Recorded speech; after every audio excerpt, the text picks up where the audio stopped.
The River That Ran Backward, Part 2, The Shattered Frontier. Chapter 16, The City of Cracked Stone. The approach to St. Louis was not the triumphant return Silas Thorne had envisioned. Usually, the city sat like a crown upon the bluffs, a bustling hub of French fur traders and American opportunists. But as their battered flatboat drifted into view in March 1812, the city looked like it had been mauled by a mountain lion. Stone chimneys had been snapped like dry twigs. The grandest limestone houses, symbols of wealth and permanence, were webbed with deep, jagged cracks that looked like black lightning frozen in stone. The air was not filled with the smell of baking bread or roasting meat, but with a persistent, hanging dust and the sharp, metallic tang of ozone. The brothers watched as the citizenry moved with a strange, frantic gait, eyes darting to the ground, feet never lingering too long in one place. It was the Earthquake Gait, the walk of men who no longer trusted the very ground to hold their weight. Silas reached into his heavy wool coat and felt the parchment. The deed to their New Madrid farm was damp, stained with the black mud of a sand blow, but it was his. "We didn't survive the river just to be ignored by the city, Elias," Silas growled, his voice raspy from months of breathing sulfurous mist. "Keep your hand on your knife. The shaking hasn't just broken the rocks, it's broken the law." Chapter 17, The Den of Scorpions. The land recorder's office was a narrow, cramped building near the riverfront. It was packed so tightly with bodies that the heat was stifling despite the lingering winter chill. The smell was overpowering: unwashed wool, tobacco spit, and the cold, sharp scent of fear. Silas and Elias pushed through the crowd, feeling the eyes of desperate men upon them. In the corners of the room, Silas saw them, the land sharks. They were easy to spot. They wore clean linen shirts and tall silk hats, their fingers uncalloused, holding heavy ledgers. They were circling the room like vultures over a dying animal. "$20 for your title, old man," one shark barked at a weeping farmer. "Your farm is a lake now. It's worthless. Take the gold and buy a grave or leave with nothing." Silas felt a surge of white-hot rage. He saw the farmer, a man who likely spent 20 years clearing stumps and fighting off malaria, trembling as he handed over a deed for a handful of coins that wouldn't last a month. Silas stepped forward, his shadow falling over the shark. "I've seen the earth eat better men than you in a single bite," he said. The room went silent for a heartbeat. Chapter 18, The Ink of Corruption. When they finally reached the clerk's desk, the man behind the counter didn't even look up. He was drowning in paperwork, his quill scratching frantically across the pages. "Name?" the clerk snapped. "Silas Thorne, representing the Thorne estate, New Madrid territory." The clerk stopped. He looked up, his spectacles sliding down his nose. "New Madrid? We've had 1,000 claims from there. Most are fakes." Silas slammed the mud-stained deed onto the desk. The clerk picked it up with 2 fingers as if it were a dead rat. "This is damaged, and according to the new surveys being brought in by the speculators, the Thorne section hasn't been submerged. It's listed as prime arable land." Silas froze. "Arable? It's a ravine, man. A fissure opened up and swallowed the cabin, the barn, and the better part of 10 acres. The clerk shrugged. "Not according to the surveyors hired by Mr. Sterling Price. If you're claiming it's destroyed just to get a New Madrid certificate for better land out west, that's fraud." Silas realized the trap. The land sharks weren't just buying deeds, they were bribing the surveyors to lie about the damage. Chapter 19, The Lawyer's Gamble. They retreated to a tavern called the Levy's End to seek shelter from a sudden violent aftershock that sent the tavern's mugs rattling off the shelves. There they met Benjamin Barton. He was a lawyer, but he looked more like a poet who had spent too long in a cellar. His coat was frayed at the elbows, but his eyes were sharp with a cynical intelligence. "You've run into the sterling Price Syndicate," Barton said, pouring himself a measure of Silas's remaining whiskey. "They're smart. They keep the land officially dry on paper, wait for you to starve, then buy the deed for nothing. Once they own it, they'll suddenly discover it's a swamp, trade it for 1,000 acres of prime Missouri river bottom land under the Relief Act, and make a fortune." "I won't let them have it," Silas said, his fist tightening on the table. "Then you need proof, not just words. You need a map, a detailed, witnessed survey of the destruction. But no surveyor in St. Louis will work for you. They're all on Price's payroll." "Then I'll do it myself," Silas decided. "I'll go back. I'll map every crack, every sand blow, and every sunken acre. I'll get the signatures of every survivor from here to the Arkansas River." Barton looked at him with a mixture of pity and respect. "You're going back into the shaking lands? The earth is still screaming down there, Thorne." "I'd rather face the earth's scream than a lawyer's lie," Silas replied. They spent the next 2 days gathering supplies they could ill afford: measuring chains, heavy parchment, ink that wouldn't fade in the rain, and enough lead and powder to fight off a small army. As they pushed their boat back into the current, headed south against the wind, Silas looked at Elias. The pail was pale, his hands shaking, not from the earth, but from the fever. "We get the map, we get the signatures, and we get our lives back," Silas promised. But as the sun set in a bruised, purple hue over the river, Silas knew the river was a different beast now. It was no longer a highway, it was a graveyard. Chapter 21. The Descent into the Dead Zone. The journey south from St. Louis felt like traveling backward through time, not to a better era, but to the dawn of a broken world. The wind, which usually carried the scent of pine and wet earth, now bore the cloying, heavy stench of stagnant swamp water and the sharp, metallic tang of sulfur. Silas stood at the sweep oar, his knuckles white, navigating a river that had forgotten its own name. Every mile they traveled revealed fresh horrors. The riverbanks, once lush with willow and cottonwood, had collapsed in massive landslides, leaving raw red clay scars that wept muddy water into the current. They passed islands that were nothing more than the tops of submerged forests, where the branches of drowned trees reached out of the water like the skeletal fingers of the damned. "Silas, look," Elias whispered, pointing toward a stretch of the western bank. A small settlement, once a thriving woodyard for passing keelboats, had been tilted at a 45-degree angle. The cabins were half submerged, their stone chimneys swallowed by the silt. There was no sign of life, no smoke from hearths, no barking dogs, only the sound of the water lapping against the rotting logs. Silas steered the boat closer, his heart heavy. He needed signatures for his map, but it seemed the only witnesses left were the crows circling above. Chapter 22. The Gospel of the Ruin. On the third night of their return, they saw a fire burning on a high limestone bluff. It wasn't the steady, comforting glow of a traveler's camp, but a roaring, chaotic blaze that sent sparks dancing into the starless sky. Against his better judgment, Silas brought the boat ashore. They needed information, and more importantly, Elias needed a night off the damp floor of the boat. As they climbed the bluff, a rhythmic chanting reached their ears. In a clearing lit by the bonfire, a group of 30 people stood in a circle. Their clothes were rags, their faces smeared with the black, volcanic-looking sand spat up by the quakes. In the center stood a man with a wild silver beard and eyes that reflected the firelight with a terrifying intensity. "This is the gospel of the ruin!" the man screamed, his voice cracking. "The great horned serpent has turned in its sleep because of our pride. The cities of the east are next. Only those who return to the mud shall be saved."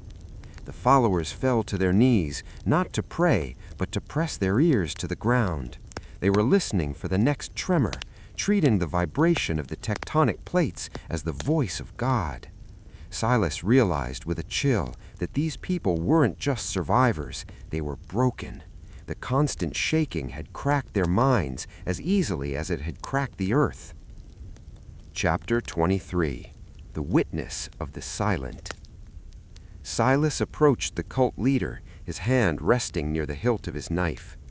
"I'm looking for the men of the New Madrid district," Silas said, his voice steady. "I need men to swear to what they saw, the land that fell, the lakes that rose."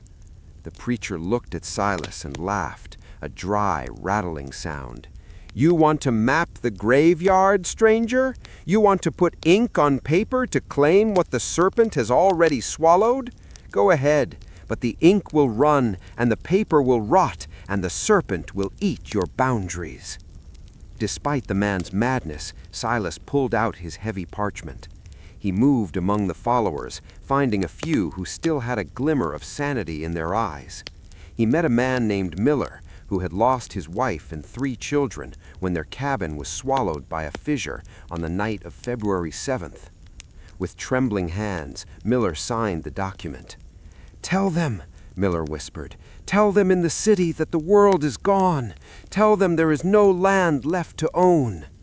Silas watched the ink dry by the firelight, the first of many names he would collect, a ledger of ghosts. Chapter 24. The Geyser of the Coal Shale. The following morning, the earth gave a sharp, violent jolt, an aftershock that would have been a major disaster in any other year. For Silas and Elias, it was merely a Tuesday. But this time, the riverbed reacted with a terrifying violence. 100 yards from their boat, the water began to churn as if a giant pot were coming to a boil. Suddenly, a massive column of black water, coal, and ancient sand erupted 30 feet into the air. It was a sand blow occurring underwater. The force of the eruption created a localized tidal wave that slammed into their flatboat, nearly capsizing it. The air was instantly filled with a smell so foul it made Elias retch, the scent of prehistoric vegetation rotting for millions of years suddenly released into the 19th century. As the black plume settled, the river was covered in a thick, oily film. Silas fought the oars, his lungs burning. "The earth is spitting out its secrets, Elias! We have to move!" They rowed through a sea of dead fish, their white bellies floating on the surface like silver coins scattered by a madman. Chapter 25. The Boundary of the Abyss. By the time they reached the northern edge of the New Madrid district, Silas's map was becoming a masterpiece of tragedy. He had meticulously noted where the river had cut new channels and where the land had domed upward, trapping boats in shallow pools that had once been deep water. They reached the Great Rift, a fissure that had split a massive limestone ridge in two. Silas took out his measuring chain. He and Elias stood on opposite sides of the chasm, the chain stretched taut between them. 80 feet wide, Silas called out, his voice echoing in the depths. As he looked down into the darkness, he could see the faint glimmer of water. The water table itself had been exposed. As he recorded the measurement, the ground groaned. It was a low-frequency hum that vibrated through the soles of his boots and up into his teeth. "Silas, the chain!" Elias shouted. The fissure was moving. Slowly, almost imperceptibly, the two sides were grinding against each other. Silas scrambled back as a section of the rim crumbled into the abyss. He realized then that his map would never be finished. The landscape was a living, breathing thing, shifting its skin every hour. To map it was to try and catch the wind in a net. But he gritted his teeth and kept drawing. He wasn't just mapping land, he was mapping the truth for a courtroom that didn't want to hear it. Chapter 26. The Earthquake Egg. By the time they reached the southern bend of the river near the mouth of the Ohio, Elias was no longer the boy who had left St. Louis. The Earthquake Egg, a terrifying cocktail of malaria, sulfur-induced lung rot, and the sheer psychological trauma of the constant tremors had taken a firm hold of his spirit. He lay in the center of the flatboat, wrapped in every scrap of wool they possessed, his teeth chattering with a rhythm that mimicked the low-frequency vibrations of the earth. "Silas," he whispered, his eyes unfocused, reflecting only the gray, oppressive sky. "Do you hear them? The bells?" Silas paused his rowing. There were no bells. There was only the sound of the river lapping against the hull and the distant, thunderous boom of a riverbank collapsing miles away. "It's just the wind in the hollows, Elias. Rest your head." But Elias wasn't imagining things. Thousands of miles away, in Boston and Charleston, the church bells were indeed ringing as the seismic waves traveled across the continental plate. But here at the epicenter, the sound was different. It was a subterranean roar, a sound that Elias felt in his marrow. Silas watched his brother's hands shake, a mirror of the trembling world. He realized if they didn't reach a healer or stable ground soon, he would be burying the only family he had left in the very mud he was trying to map. Chapter 27. The Hag of the Sunken Trace. On the 5th day of their southward journey, they encountered a structure that shouldn't have existed. Perched on a massive, uprooted root wad of 1,000-year-old bald cypress was a shack made of driftwood and tanned deer hides. This was the home of Mother Calloway, a woman whose name was whispered in hushed tones by keelboatmen. Silas carried Elias up the muddy bank. The ground felt like walking on a sponge. Water oozed with every step. Inside the shack, the air was thick with the scent of drying herbs, yarrow, willow bark, and something pungent like scorched pine resin. Mother Calloway did not look like the witch the legends described. She was a woman of indeterminate age, her skin the color of river silt, and her eyes as clear as mountain water. She didn't ask for payment. She simply pointed to a pallet of dried moss. "The boy's breathing the ghost of the earth," she said, her voice like grinding stones. "When the ground breaks, it lets out the breath of the things that died before the first man walked. It's a heavy air. It poisons the blood of the young." She began a ritual of cupping, using heated glass jars to pull the bad humors from Elias's back, while feeding him a decoction of charred bone and bitter root. Silas sat in the corner, his ink-stained fingers clutching his maps, watching the firelight dance on the walls. For the first time, he felt the insignificance of his legal deeds. Mother Calloway spoke of the earth not as property, but as a living, angry beast that was simply trying to scratch an itch. Chapter 28. The Cartography of Grief. As Elias slowly recovered under the care of the river hag, Silas spent his days wandering the perimeter of the sunken trace. He had a measuring chain, a compass, and a heart full of dread. He was no longer just mapping for a courtroom. He was documenting a funeral. He found an orchard where the trees had been split down the middle, one half of a tree standing on a ridge, the other 15 feet lower in a new ravine. He saw a graveyard where the coffins had been spat out of the ground by liquefaction, the white pine boxes sitting amidst the black sand blows like a grotesque harvest. Every entry in his journal was a detail that added to the 80,000-word tapestry of the era. He wrote about the earthquake smog, a thick yellowish haze that refused to lift for days at a time. He recorded the signatures of the few survivors he found, men like Ezra Miller, who had lost his speech entirely and could only sign his name with an X that shook with the tremors. Each X was a witness. Each smudge of mud on the parchment was evidence of a world that was no longer arable, no longer prime, but fundamentally broken. Chapter 30. The Shadow of Sterling Price. The peace of Mother Calloway's camp was shattered on the 10th day. Silas was at the riverbank cleaning the silt from his measuring chain when he saw a fast-moving keelboat approaching from the north. It wasn't a settler's boat. It was manned by 12 men in uniforms that looked suspiciously like a private militia. "Mr. Thorne, I presume," the agent called out, his voice smooth and dangerous. "You've been making quite a name for yourself, mapping land that the government has already deemed unaffected. That's a dangerous hobby." Silas stood his ground, his hand reaching for the long rifle leaning against a stump. "The government has eyes, but it does not have feet. I've walked this mud. I've measured the rifts. Maps can be burned, and witnesses can be silenced," the agent replied. The men on the boat shifted their muskets. It was a cold realization. The land sharks weren't just waiting in St. Louis. They had sent hunters to ensure the evidence never made it back.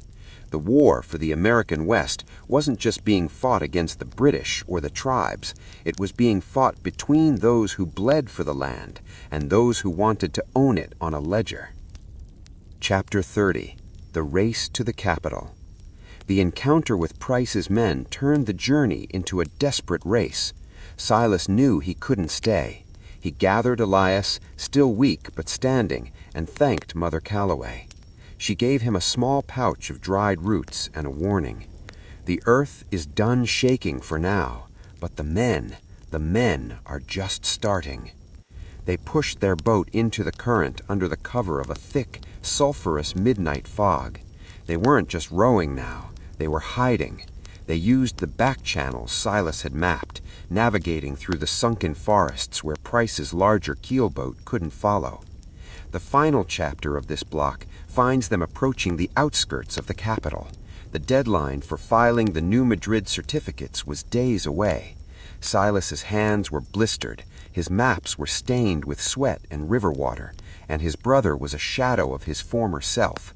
But as the silhouette of the city appeared on the horizon, Silas didn't feel like a victim. He felt like a man carrying the truth in a world built on lies. He had 30 signatures, 15 maps, and a story that would either save his family or get them killed in the halls of justice.